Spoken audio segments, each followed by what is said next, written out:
My blog in February, I've written about the key to helping your clients achieve is listening. It's such a skill to learn to listen. Part of my diploma course, I'm always talking about it, and as one of my hypnotherapists, Suzette, commented at the bottom of the blog, she said, I remember you saying this in class.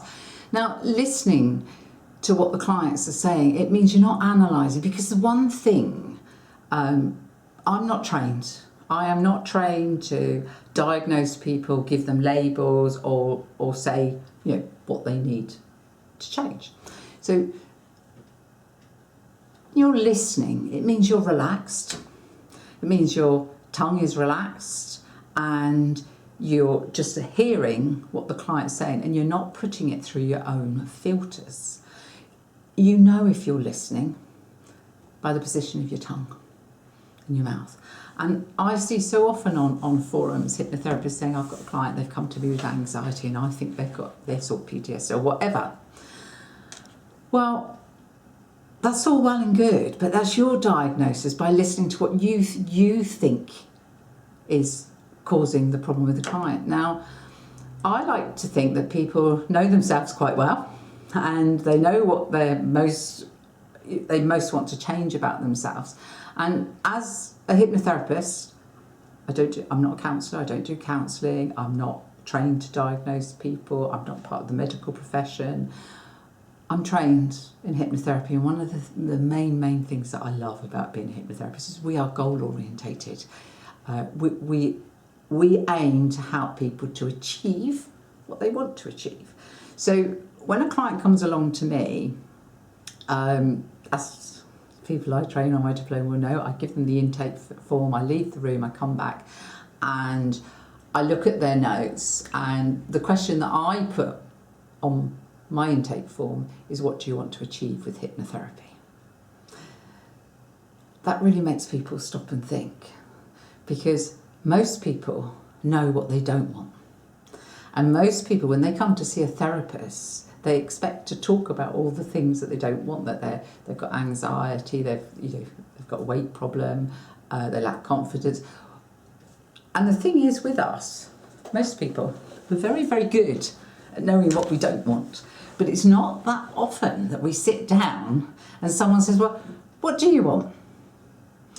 So the way I structure my therapy room, because I don't diagnose and I don't try and analyse a client and I'm not trying to fix them, I take their intake form and I say, tell me about, and if they want to be less anxious or they want to be more confident, tell me about the problem.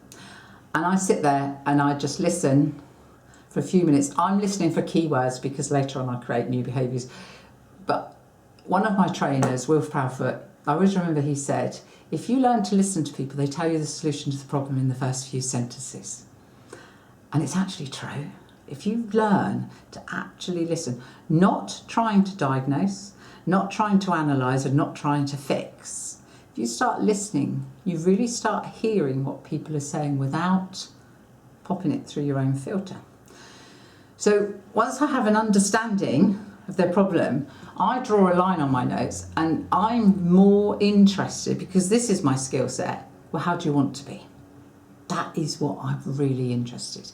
And when they say, for example, they want to be less anxious, well, if you grew anxious, what would you become? More anxious. So, I say, if you were less anxious, how would that feel?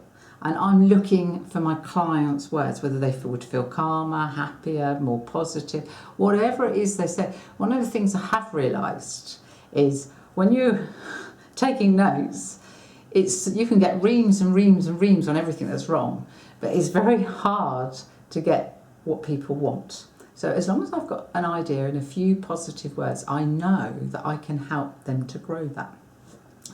So with me, I don't analyse. I don't try to work out what's wrong with the client, and I certainly do not work out how I'm going to fix the client, because that would be fixing it from my perspective. So once I've got a few words that I can grow, and it would become wonderful, fantastic, whether you're calmer, happier, more in control, more confident, all the wonderful, wonderful things that hypnotherapists focus on, I will then do a pattern interrupt.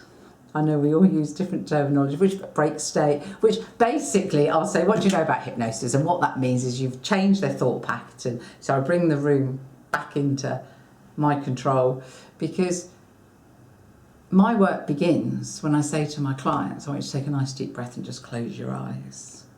So for me, my blog is all about listening to clients, how I work with them on the first session.